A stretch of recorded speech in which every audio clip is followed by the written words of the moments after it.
세상은 나를 믿지 않기 때문에 나를 믿는 것으로 말미암아 너희들을 거절하게 되고 배척하게 되고 때로는 생명을 빼앗기게 되는 그런 고통을 갖게 될 것이다. 이게 잠시가 아니에요. 예수님이 잠깐 십자가에 달려서 안 계시는 동안이 아니라 다시 오셨을 때에도 이제 성령으로 오신 다음에도 계속해서 그들에게 환난이 임하겠다는 것입니다. 내가 너에게 정말 주고 싶었던 말은 그럼에도 불구하고 내가 너에게 평강을 주니 너희가 평안하라는 것입니다. 여기서 담대하라 라는 말은 다른 말로 계속 평안된 삶을 살라고 하는 것입니다. 비록 내가 이 땅에서 환난과 고통 가운데 삶의 문제에 어려움을 당한다 할지라도 너희는 평안하기를 원한다. 이게 예수의 마지막 내용입니다. 믿는 모든 성도들에게 주시는 말씀이에요. 우리가 예수를 믿는 순간부터 예수님 때문에 때로는 배척을 당하고 가족에 우리가 어려움을 당하고 때로는 재산의 손해를 본다 할지라도 너희는 그런 가운데서도 평안을 누리라고 말합니다. 여러분 이 말씀은 여러분 내용을 잘 이해하셔야 돼요. 너희가 나를 믿었기 때문에 내가 너의 모든 다가오는 환난과 고통을 내가 제거해 주기 때문에 너희가 평안을 누리는 그 말이 아닙니다. 예수님이 함께 하셔서 우리 마음속에 다가오는 모든 것들을 제거해 줌으로가 아니라 여전히 그런 환난 속에 있음에도 불구하고 너희는 담대하고 그 가운데 평안과 기쁨을 누리라는 것입니다.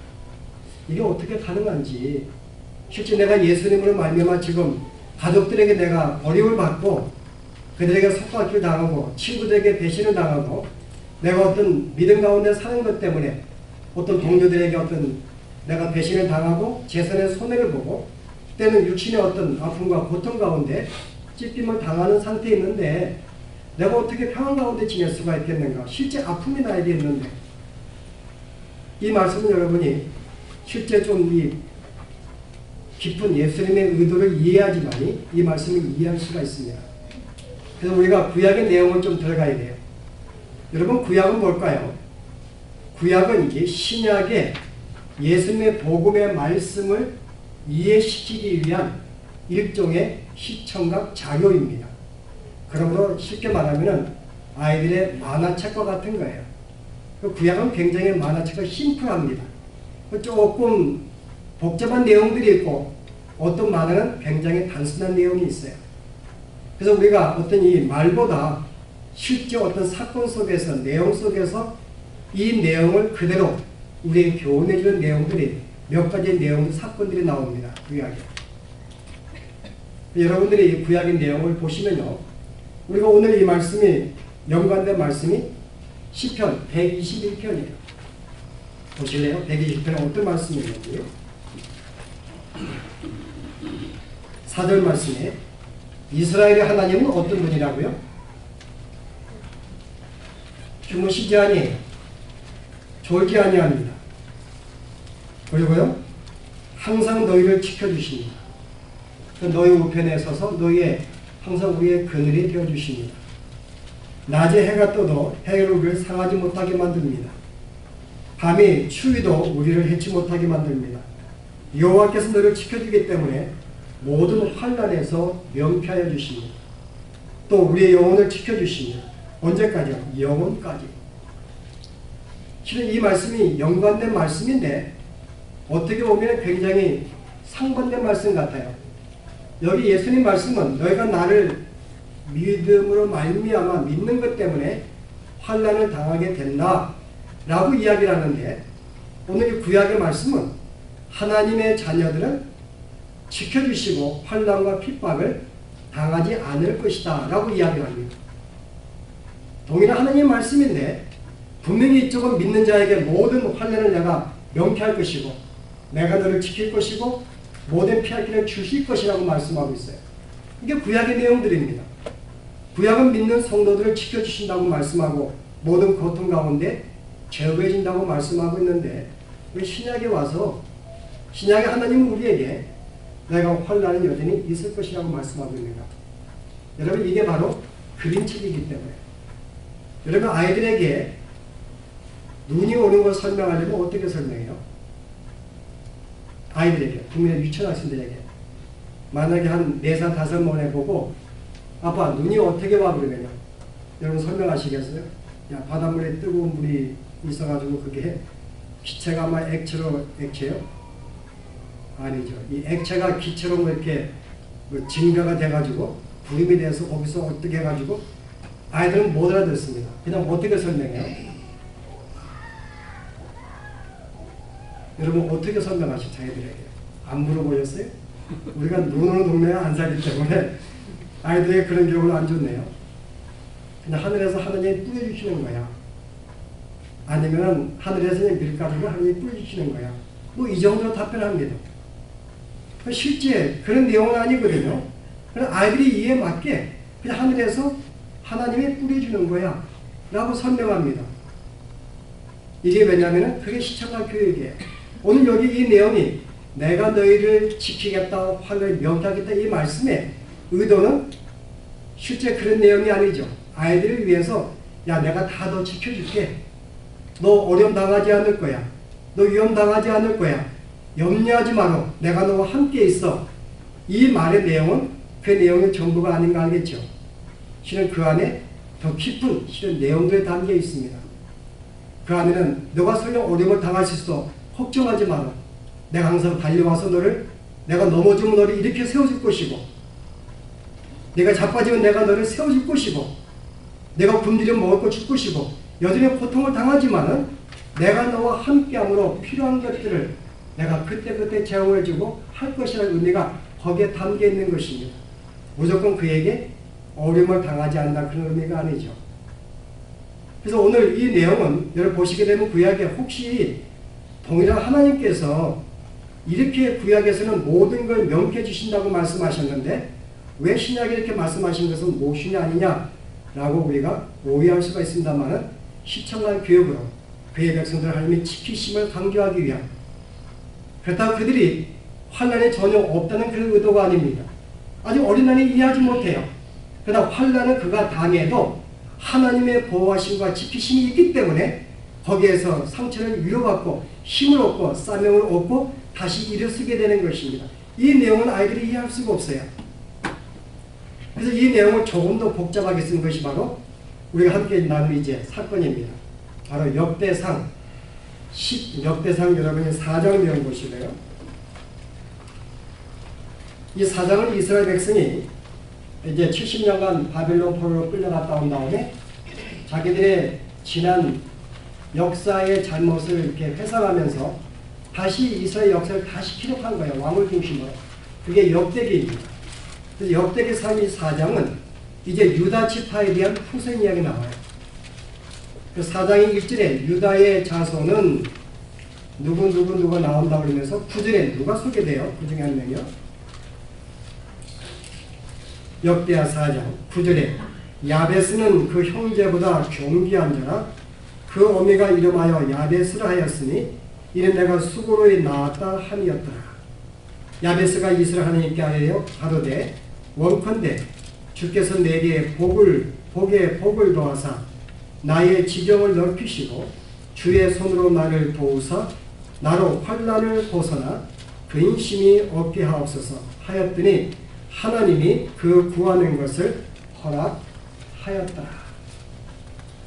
여러분 야베스 기도 읽어보셨는가요? 제가 한국에 있을 때 이 책이 번역이 되어가지고 번역이 되자마자 얼마 안 되어서 10만 부가 팔린 책이었어요. 아마 그 이후로 계속해서 아마 기독교인들이 보았다고 생각하는데 야베스의 기도는 아마 한국에서 거의 모든 기독교인들이 읽었던 책입니다. 근데 이 내용을 어떻게 소개했는가 하면 이 저자가 믿는 성도는 하나님의 자녀이기 때문에 우리가 주 앞에 이렇게 간절히 기도하면은 우리의 모든 간구하는 것이 다 허락이 되어진다. 그러므로 열심히 간구를 하라. 라고 하는 내용으로 전개된 책입니다. 근데 이 책은 실제 이 본문의 내용을 이해하지 못한 내용이에요. 단순히 내가 기도하면은 모든 응답해 준다 그런 내용이 아닙니다. 그러면 이 야베스는 지금 역대기 지금 이 유다의 자손부터 쭉 내려가서 이 야베스의 이 배에 가면요. 누구 시대인가 하면은 요수와 갈렙의 시대입니다. 이 야베스가. 언젠가 하면은 실은 이제 요수 거의 나이가 이제 먹어서 이제 죽기 직전이에요. 그래서 그가 갈렙과 함께 온 이스라엘 백성의 점령 가나안 땅이 있습니다. 이제 가나안 땅을 완전히 점령하지는 못했어요. 나이가 이제는 거의 다 죽을 때가 됐기 때문에 나머지 점령하지 못한 땅도 하나님이 주실 것을 믿고 이제 땅을 다 분배합니다. 지파들에게. 근데 그 중에 이제 갈렙이 나오는 거예요. 갈렙이 와서 여호수아에게 여호수아요, 우리는 분배받고 싶지 않습니다. 우리는 제비를 뽑고 싶지 않습니다. 왜냐하면 일진의 40년 전에 오래전에 우리가 가나안 땅에 점탕할 때에 당신과 내가 실은 아낙 족속에 살고 있는 현재 헤브론 땅이에요. 아낙 자손이 살고 있는 그 땅에 우리가 점탕을 했는데 거기에서 굉장히 아낙 자손은 장대하잖아요. 그것을 보고 이스라엘 백성들이 부정적으로 보고했던 것입니다. 너무나 그들의 키가 장대해서 우리는 메뚜기와 같다고 말할 정도로 그들의 지방에 방문했던 거예요. 정탐했던 것입니다. 그런데 나머지 10명은 부정적으로 이야기했지만은 갈렙과 여호수아는 오히려 긍정적으로 하나님의 약속을 믿고서 긍정적으로 그것은 우리가 답이라고 이야기를 합니다. 그래서 하나님께서 여호수아 갈렙에게 내 믿음대로 그 땅을 너에게 주겠다고 말합니다. 그래서 갈렙이 그 말씀을 기억하면서 하나님이 그 땅, 우리가 점탕했던 그 아낙, 헤브론 땅, 그 유다 땅은 그 하나님이 우리에게 주기 약속한 것입니다. 그러므로 제비를 뽑지 아니하고 그 땅은 우리가 차지하겠습니다. 그런데 공교롭게 아직 그 땅은 점령하지 못한 땅이었어요. 오늘 아낙 족속이 장대했기 때문에 다른 땅은 다 점령했는데 그 땅만은 점령하지 못한 거예요. 거기는 철벽로가 있고 높은 산에 있어서 아직 이렇게 요새가 장대하다. 이거 하여간 공격하기 힘든 그런 곳이에요. 그래서 그것만 남겨놓고 나머지 점령을 했어요. 근데 갈렙이 믿음으로 그 땅은 이미 점령하지 못했지만은 우리에게 주기 약속한 땅이기 때문에 그 땅을 우리에게 주신다면 우리는 우리 지파만 가지고 가서 그 땅을 차지하겠습니다. 라고 해서 결국 그 땅을 여호수아가 주게 되었어요. 바로 그 약속을 받고 그 땅을 점령하기 시작한 사람이 야베스입니다.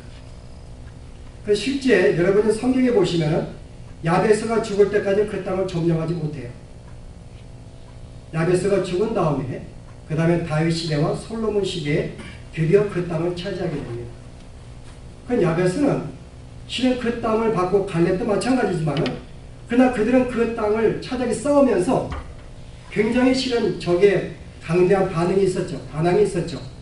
많은 희생도 있었고 그러나 그들 마음속에 하나님이 주신 땅이기 때문에 그 마음에 흔들리지 아니하고 그냥 오히려 마음에 기쁨을 가지고 소망을 가지고 하나님의 약속을 붙잡고 함께 하시는 믿고 계속 그들은 죽을 때까지 그 땅을 찾으려고 싸웠던 것입니다.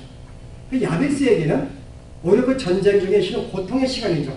인간으로 볼 때에는 쉼이 없는 시간이었습니다. 근데 그에게는 분명히 그 땅에 우리에게 주는 것을 믿고 끝까지 싸우면서 그 땅을 나갔다는 거예요. 그 당대는 응답을 받지 못했지만 후대에 다윗 시대에 그 땅을 갖게 되면서 하나님께서 그 모든 기도가 응답되었다고 말합니다. 오늘 이 내용이 바로 오늘 우리가 봉독한 내용과 같은 내용입니다. 오늘 그 성도들에게 하나님께서 내가 너와 함께하고 예수를 믿는 순간에 우리에게 풍성한 축복의 약속들을 말씀해 주었습니다. 영원한 생명, 어떤 영원한 풍성한 어떤 그 나라의 모든 세계, 우리의 영원한 몸들, 그리고 하나님의 하나 자녀들, 하나님의 함께하신 이 모든 것이 약속을 받았어요. 그러나 우리는 그 약속을 받았기 때문에 분명히 그 약속이 이루어지는 것을 믿고 우리는 계속해서 그것을 붙잡고 나아가 싸우는 것입니다. 그것을 붙잡기 위해서 이 땅에 사는 동안에 계속 우리의 믿음이 흔들리지 아니하고 우리가 죄와 타협하지 아니하고 죄를 멀리하면서 말씀에 순종하면서 계속 나아가 싸우는 것이 바로 이게 바로 누구의 야베스가 그렇게 한 신앙의 모습입니다.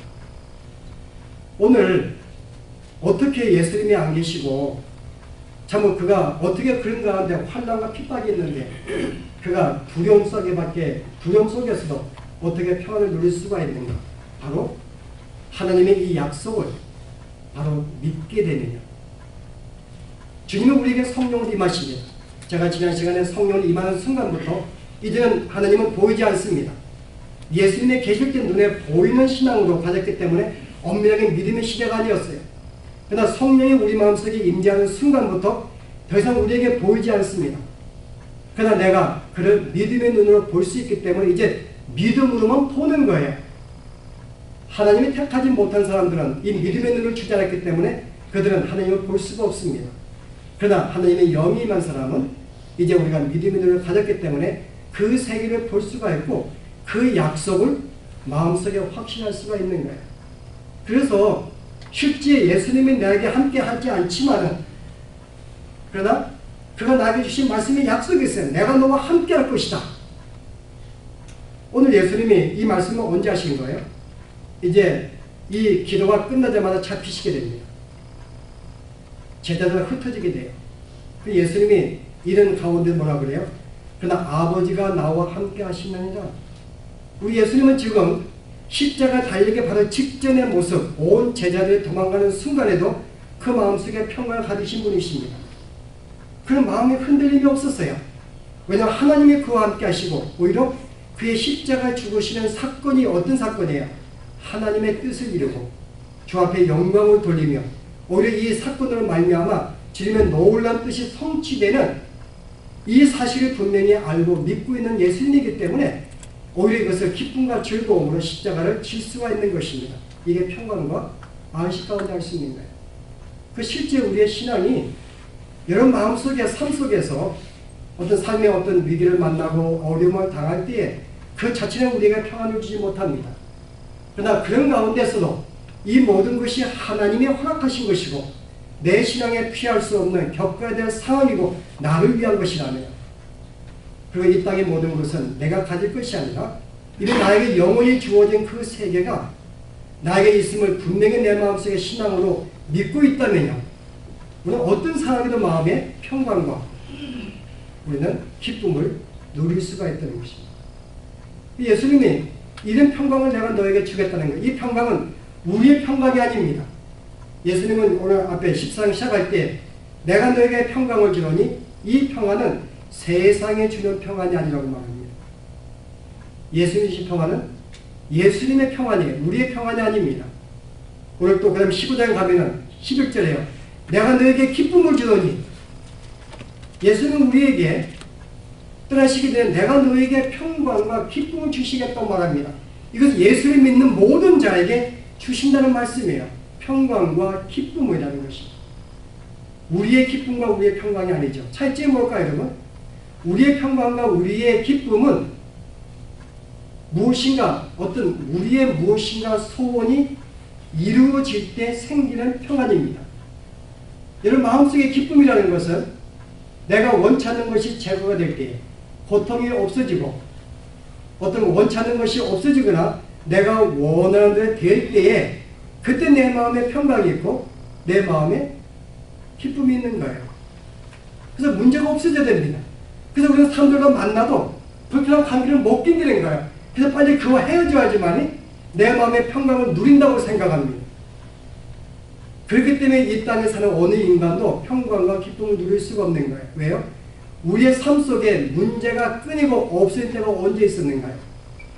우리 이 땅에 사는 어느 인간도 죄악 가운데 모든 인간들은 하나님의 이미 저주 아래 있기 때문에 우리는 문제 속에 늘 빠질 수밖에 없고 그래서 우리는 문제를 가지고 있기 때문에 평강을 누릴 수가 없는 거예요. 나의 평강이라는 것은 내가 문제가 없어져야지 평강을 누리는데요. 여전히 문제가 나에게 남아있거든요. 문제가 없어지는가 하면 다른 문제가 또 생깁니다. 이게 없으면 또 생기는 거예요, 여러분. 여러분이 건강하잖아요, 그죠? 근데 그 다음에 또 아파요. 실제 내 마음속에 소원하는 것들, 여러분이 갖고 싶은 거, 소원하는 것, 어떤 명이라든지 학이라든지 직장이라든지 여러분 갖고 싶은 게 하고 싶은 게 있습니다. 우리는 그것이 이루어져야지 내 마음에 기쁨이 있다 그럽니다. 이게 나의 기쁨이에요. 그러니까 우리는 어떤 것들을 내가 추구하는 것이 있어야지 기쁨과 즐거움이 있는데요. 과연 이 땅에 살면서 어느 누구가 내가 원하는 대로 되는 소원이 이루어진 사람이 어디에 있겠고 내가 원치 않는 문제들을 피할 수 어디 있겠어요. 그래서 이 땅에 어느 누구도야 마음에 평강을 누릴 수가 없는 거고 기쁨을 누릴 수가 없는 거예요. 근데 예수님 말씀하시기를 내가 드리는 평강은 다르다는 것입니다. 평강은 어떤 내가 소원할 외부의 조건이 있는 게 아니에요. 하나님의 약속이 있는 것입니다. 그리고 하나님이 함께 하시고 우리에게 하나님이 예수를 믿는 순간에 구원의 영원한 생명을 약속해 주었습니다. 우리 이 땅은 짧아요.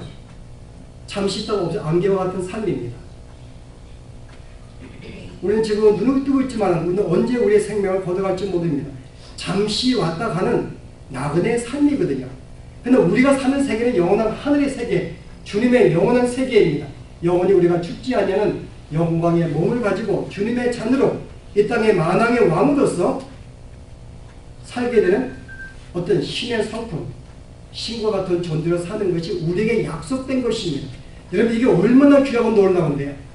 그냥 이 약속을 분명히 믿는 사람은 야베스와 같이 지금 내가 살는 동안에는 이루어지지 않는다 할지라도 내가 내 육신의 장막을 벗는 그 순간에 주님이 오는 그 순간에는 이 모든 것이 나에게 한순간에 주어진 줄 알고 모든 것을 극복하고 이기는 거예요.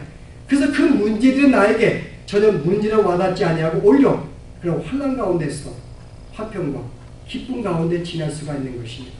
그 예수님의 십자가 달리기 바로 집제임에도 불구하고 예수님의 제자들이 그들 다 버리고 도망가는 불구하고 그 마음속에 이 내가 너에게 이 평강을 준다고 말하고 있습니다. 그래서 오늘 이 말씀이 비록 이 환난을 당하지만 내가 너에게 복음을 갖는 순간에 주는 이 모든 약속들을 너희가 지금 내가 그 마음을 포기하지 않았느냐 그 말입니다. 그 마음속에 믿게 만들었고 알게 만들었고 그렇다면은 이것을 내가 믿고 붙잡고 마음의 평강과 기쁨 가운데 살면 좋겠다. 그래서 오늘 여기에 내가 세상에서 환난을 당하나 너희는 담대하라. 여기에 담대라는 말이 바로 그 내용이에요. 담대라는 말은 내 마음속에 강하게 마음을 가지라 그런 말이 아닙니다. 여러분 담대라는 말은 내 마음의 평강이라는 말은 내가 이렇게 약속을 믿기 때문에 내 마음속에 모든 고통이 없어질 것이다 라고 생각하시면 안 돼요. 여러분 예수님이 이 말씀을 끝나자마자 한 가지 아이러니한 모습을 보이십니다. 마지막에 뭐 이제 제자를 떠나서 겟세마네 동산에서 기도하십니다. 그때 그가 피와 땀을 흘리시면서 정말 슬픔 가운데 기도하세요. 하나님이여 이 잔을 내게서 멀리하여 주옵소서. 아니 조금 전에 평강과 기쁨을 가르친 예수님께서 지금 십자가가 지시기 직전에 정말 피와 땀을 쏟으시면서 그 고통 가운데 기도하시는 그 모습이 뭔가 안 맞잖아요. 뭔가 담대하지 않는 것 같아요. 여러분 이게 담대를 이해하지 못할 때요. 여러분 담대한 내가 그 약속을 믿었다고 해서 내 마음속에 불안과 초조와 그 걱정이 없어지는 게 아닙니다. 비록 내 마음속에 그것으로 걱정이 있어요. 육신의 병도 아픔을 느낍니다. 어떤 내가 재산의 손실로 내 마음속에 뭔가 걱정이 새고 고통이 있어요. 실제 예수를 안 믿는 배우자나 친구로 말미암아 내가 어떤 왕따를 배척을 당합니다. 그들에게 버림을 받습니다. 마음에 고통이 있습니다. 고통이 없어지는 게 아니에요. 그러나 고통을 느끼면서도 그 가운데 하나님의 그 약속을 다시 생각해서 그 약속을 붙잡고 다시 한 번 더 한 단계 앞으로 마음의 안정을 갖는 것, 여러분 이게 담대라는 것입니다. 그 담대라는 말은 우리가 이 믿는 순간에 모든 것이 없어지고 평안만 느낀다는 게 아니라 여전히 우리에게 그런 고통의 느낌과 있지만은 약속이 우리에 있기 때문에 약속을 말미암아 그것을 극복한다는 거죠. 어떤 분이 극복하고 5분 내에 다시 또 무너질 수가 있습니다. 또 어떤 분은 1시간 내에 무너질 수가 있어요. 어떤 분은 한 달 좋았다가 오후에 무너질 수가 있습니다. 그렇기 때문에 우리가 이 말씀을 계속 하나님의 함께 하심을 우리가 천국 백성을 믿고 계속 상기할 때마다 다시 우리의 마음속에 우리의 힘든 삶을 극복하게 하는, 이기게 하는 그 힘을 우리에게 주시기 때문에요. 바로 이 의미를 성경은 담대하라고 말합니다. 저는 이것을 바로 믿음의 삶이라고 보는 거예요. 저는 성도의 삶을 한마디로 담대한 삶, 평강을 누리는 삶, 이 땅에 어떤 삶에도 불구하고 우리가 나그네인 줄 알고 약속을 붙잡고 그 상황에 흔들리지 아니하고 하나님의 약속을 기뻐하고 즐거워하면서 언젠가 그것이 나에게 주어진 걸 믿고 현재 어려움을 극복하는 삶, 그래서 마음의 평강과 안식을 살아가는 삶, 이 담대한 삶이 바로 하나님을 믿는 참된 성도에게 주어지는 믿는 자의 특성이 아닌가. 저는 오늘 하루가 여러분이 믿는 자로서 이런 믿음의 특성을 가지고 저는 사시기를 주의 이름으로 축원합니다. 예, 기도하시겠습니다. 하나님, 우리가 이 땅에 살면서 여러 가지 모양의 문제를 만나기도 하고 고통을 만나기도 하고 환난을 만나기도 하지만, 그러나 우리에게 약속하신 놀라운 영원한 구원의 복을 저희들이 기억하며 우리의 영원한 삶은 이 땅이 아니라 천국인 것을 기억하며, 하나님, 우리에게 영원한 생명이 주어진 그 놀라운 축복을 기억하며 이 땅의 모든 것을 담대하게 주님 이기며 승리하며 평강과 기쁨과 즐거움 가운데 살기를 주여 원합니다. 모든 상황에 우리의 신앙을 흔들리지 아니하는 참으로 굳건한 믿음을 허락해 주시며, 먼저 우리가 영혼을 가지고 우리에게 보여줬던 모든 그 천국의 비밀을 우리가 알고 붙잡은 것, 우리가 이것을 붙잡고 이 땅에 믿음으로써 살아갈 수 있는 저희들의 신앙이 되도록 축복하여 주시옵소서. 이를 통하여 진짜 참된 믿는 자의 성도의 삶이 무엇인지를 저들로 알게 하시고 저들 스스로도 삶의 현장 속에 순간순간마다 믿는 자의 모습을 가지고 살아갈 수 있는, 참 늘 평강을 살아갈 수 있는 저희들의 참된 믿음이 되도록 축복하여 주시옵소서. 예수 이름으로 기도합니다.